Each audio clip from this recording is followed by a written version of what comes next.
Angel broking లో demat account open చేసి trade చేసి 10 షేర్లు బోనస్ గా పొందండి.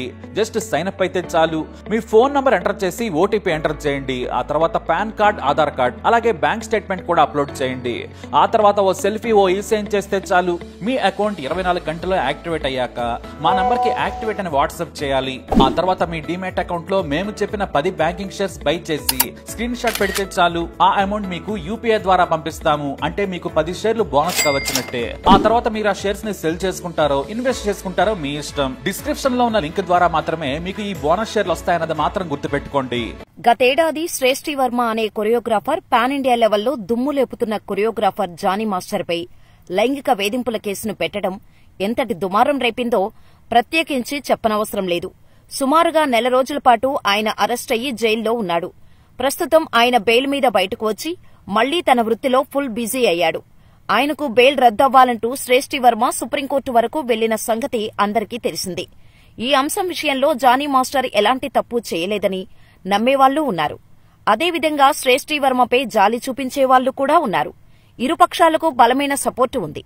ఈ నేపథ్యంలో శ్రేష్ఠి వర్మ రీసెంట్ గా చేసిన కొన్ని వ్యాఖ్యలు ఇప్పుడు సోషల్ మీడియాలో పెను దుమారం రేపింది.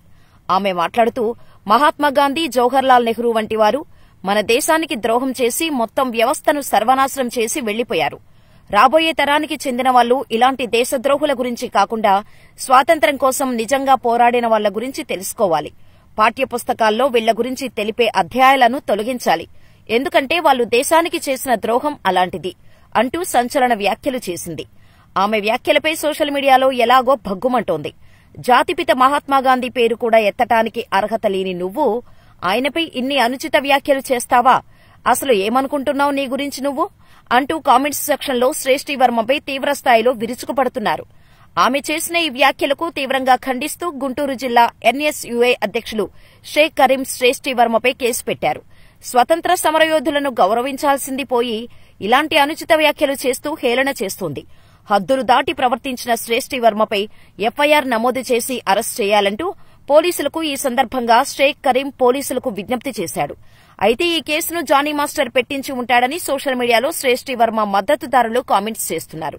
ఎందుకంటే జానీ మాస్టర్ సామాజిక వర్గానికి చెందిన వ్యక్తి ఈ కేసు నమోదు చేశాడని, ఖచ్చితంగా ఇది ఆయన పనే అయ్యుంటుంది అని అంటున్నారు. అయితే శ్రేష్ఠి వర్మ చేసిన వ్యాఖ్యలు కూడా చాలా దుమారం రేపేవే. అందుకు జానీ మాస్టర్ ప్రత్యేకంగా కేసు పెట్టించాల్సిన అవసరం లేదు. రాష్ట్ర వ్యాప్తంగా ఉండే జనాలందరూ కేసు నమోదు చేయొచ్చు అని నెటిజన్స్ కామెంట్స్ చేస్తున్నారు.